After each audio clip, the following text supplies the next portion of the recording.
Jaz se bom poskušal pravzaprav osredotočiti na to,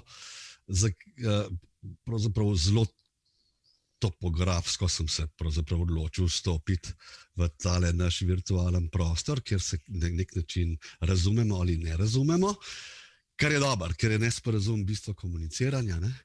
Skratka, in je lahko iztočnica. Skratka, nekaj bom pošeral. Zamislil sem si namreč kot nekdo, ki bi prišel v Ljubljano ali pa ki je že Ljubljančan, kako bo prišel do filozofske fakultete in kako se bo orientiral v prostoru. In verjamem, da ima skoraj da vsak med vami, ki bo prišel do filozofske fakultete in iskal oddelek, pametni telefon pri roki, kar pomeni, da bo vstopil pravzaprav prek tega, da se bo poskušal orientirati, kako priti do filozofske fakultete na Aškerčevi cesti Ljubljane, prek tega, kar vam bo velika megakorporacija pravzaprav na področju sodobnih medijev in komunikacij skrbela, namreč Google prek svojih zemljevidov.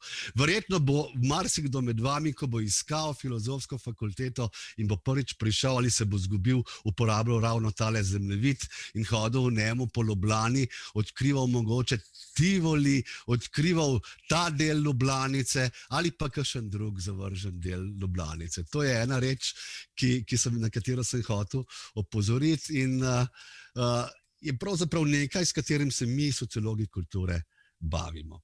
Sam sem sociolog kulture, formiran na oddelku za sociologije v Ljubljani, kar pomeni, da sem diplomiral na tem oddelku kot sociolog kulture. Imam magisterij sociologije kulture in sociologija kulture je bila pravzaprav tudi tema moje doktorske dizertacije. In pečala se je seveda za točno tistim, na kar vas bom hotel zdaj opozoriti, namreč na kulturo mesta oziroma temu, kaj mesto je.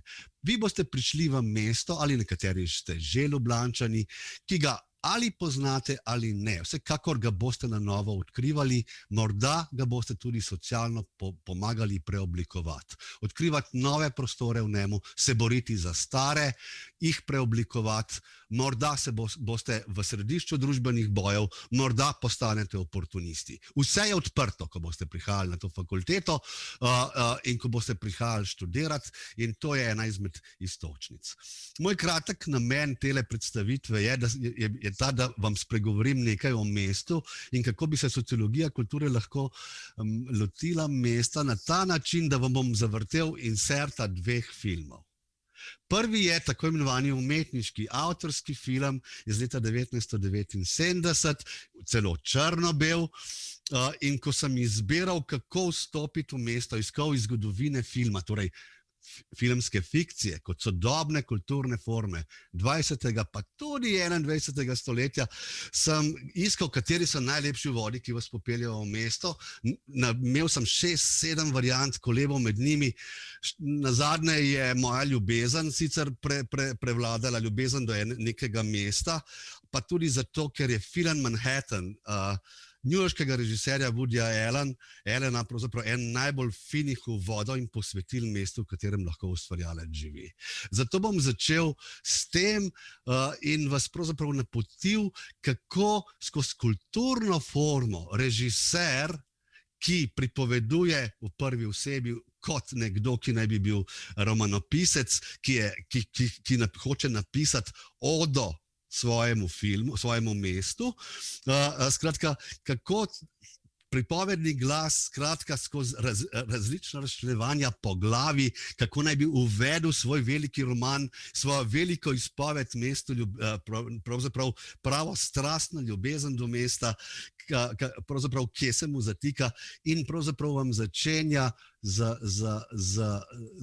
to za 3 različnimi poglavji in mislim, da imam jaz tale soundcheck gor, sem mačkan, bom jaz tole prob dobiti, še enkrat share screen,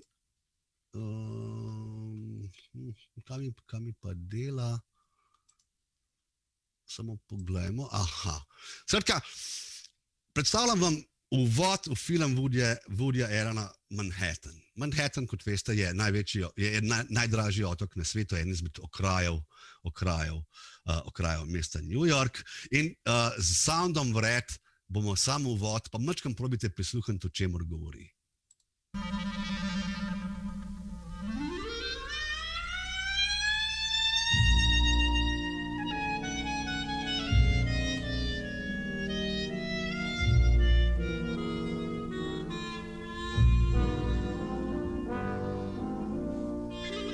Chapter 1.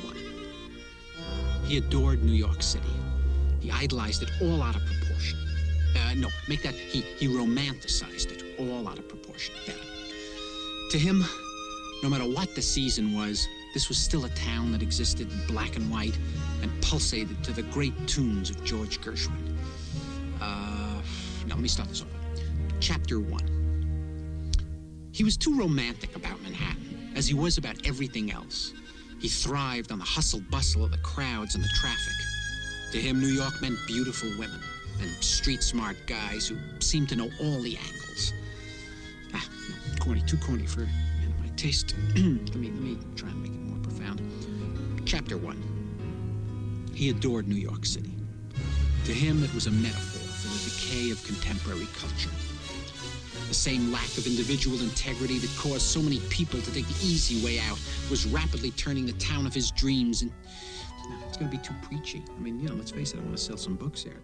No, bom še spustil tega. Skratka, to je uvod režiserja, ki ljubi svoje mesto. Veliko režiserjev posvetilo filme svojim mestu. Kaj ima sociologija kulture lahko s filmom? Prvo, kar je, lahko obravnava kulturno formo. Lahko obravnava način, kako režiser pravzaprav poskuša rekonstruirati strukturo občutenja določenega mesta ali pa skozi fikcijo ali pa dokumentarne prikaze pravzaprav prikazuje mesto. Pa vendar je pri vsem temu, kar gledamo, še nekaj drugega, kar je meni blazno všeč. Kot vidite, Woody Allen pa ni edini, številni režiserji podobno vstopajo v svoje mesto. Vstopajo na nek način od zgoraj, strani, skozi maso, skozi neke osnovne konture mesta, ki nam o samem mestu ne povedo prav nič. Razen, da je veliko mesto, ki ima nebotičnike, da je tudi tam dan in sonce, ali pa tudi to, da se dva ljubita, naprimer kot te dva. Skratka, recimo nekaj, kar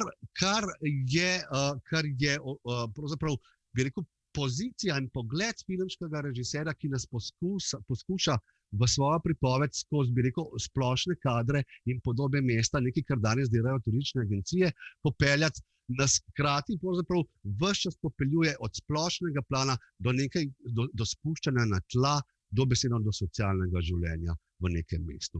Tukaj se začne lahko dobra sociologija kulture, ki upošteva pravzaprav pisanost družbenega življenja v samem mestu, raznoličnost družbenih skupin, podrejenost, nadrejenost, različne kulturne produkcije, pravzaprav vse gibanje v mestu, ki je tako značilno. Tudi za Ljubljano, v katero boste nekateri pravzaprav prihajali živeti in študirati. Kaj mesto je? Pravzaprav lahko rečemo, da vsa mesta navzlic razlikam pravzaprav govorijo isto temeljno govorico, ki je hkrati izraz neke materialne civilizacije. Skratka, lahko rečemo, ta temeljna govorica je kaj? Je dvogovor s podeželjem. Je oskrba z ljudmi. Je tudi mestna zadržana vzviščenost proti drugim mestom, manjšim krajem, manj bogatim mestom in tako naprej. Je pravzaprav neki položaj, ki ga lahko definiramo v nekem središču mreže različnih oddaljenih povezav. Je hkrati ta temeljna govorica tudi razmerje do primesti, predmesti, pa seveda drugih krajev, kjer se ta razmerja ves čas preoblikujejo. Ljubljana v Sloveniji je postala nekaj drugega.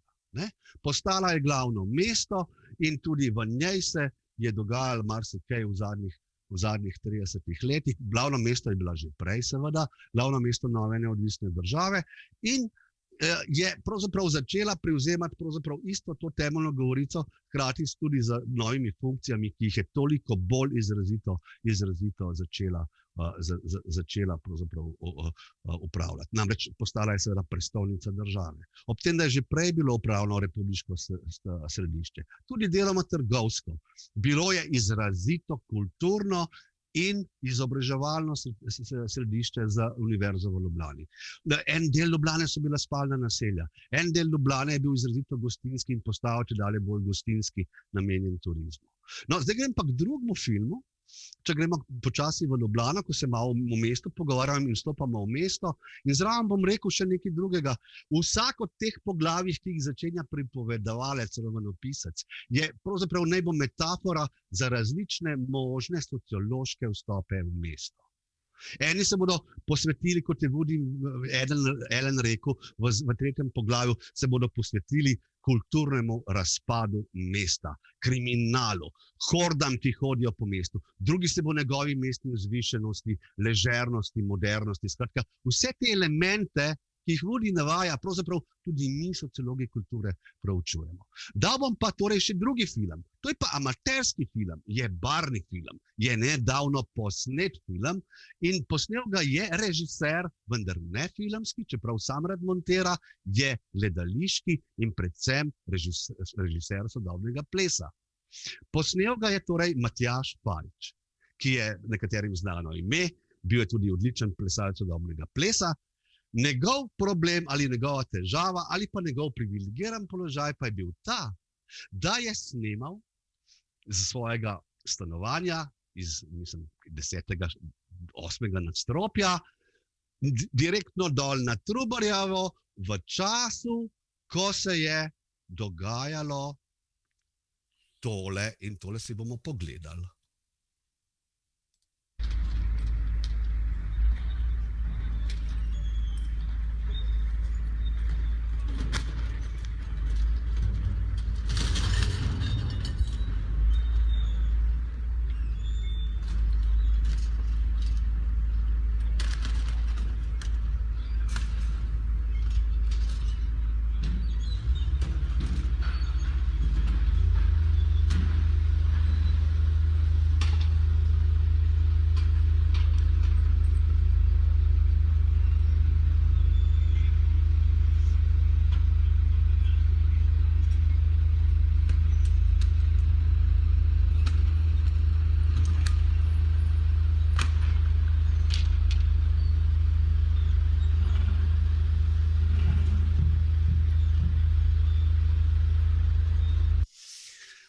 Verjetno ni potrebno dvakrat pravzaprav opozarjati ali pa preveč opozarjati, kaj smo pravnokar gledali.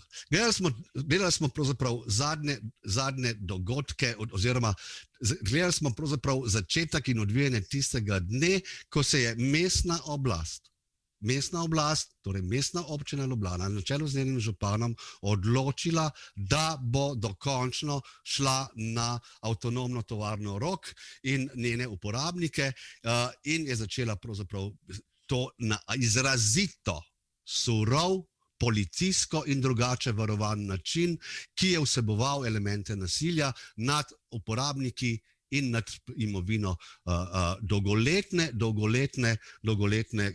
pravzaprav bi rekel, kulturne formacije, ki si je iskala svoj prostor in v Ljubljani, ki ga je pravzaprav na nek način zelo težko dobiti za to vrsto dejavnost, ki jo je predstavljala zelo raznovrstna rogovska skupnost.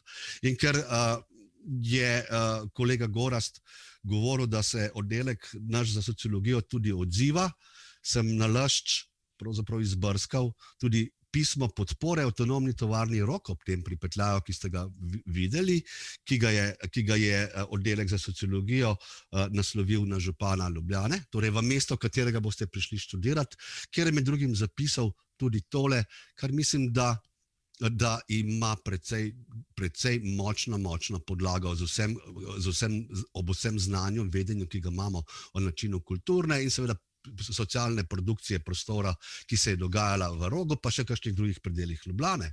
Namreč naš oddelek in z njim tudi naš predstojnik je napisal, da je aktualna mestna oblast, ki je doslej izkazala sposobnost za konfekcijsko urejanje mestnega jedra ter privabljanje hotelskih investitorjev in enodnevnih turistov, torej za tisto, kar se na najbolj splošnem lahko rečemo, da so to gentrifikacijski procesi. Pravzaprav ta ista oblast, zapiše oddelek, žal ne kaže enakega posluha za alternativno urbano kulturo. In stališče, ki ga je oddelek zapisal, je pravzaprav tudi moje stališče na podlagi mojih raziskovanj mesta, tudi New Yorka, ki ste ga prej videli v zgodovini. Po tej se živa mesta razlikujejo od izpraznjenih zgodovinskih izložb za turiste in od zaspanih primestij.